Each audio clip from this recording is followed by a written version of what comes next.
আমি ছিলাম সেদিন পার্কে বসে। একজন পিছন থেকে এসে বলল, ভাই চা খাবেন? বললাম, দাও। সে চা দিল। দামটা ছিল মাত্র 5 টাকা।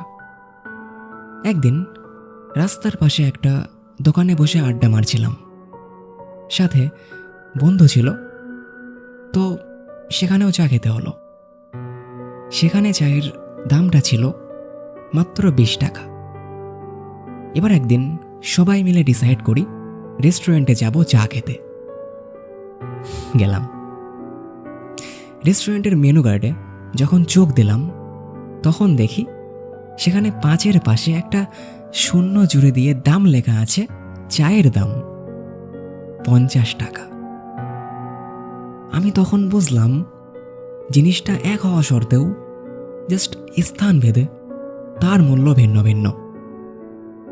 তাই নিজেকে কখনো পাল্টাবে না, বরং কারো কাছে ইগনোর হতে হতে ভেঙে পড়লে, হাঁপিয়ে গেলে নিজেকে না পাল্টে ওই স্থানটা ত্যাগ করো। তুমি দেখবে তুমি ভারী মূল্যবান, তুমি ভারী মূল্যবান।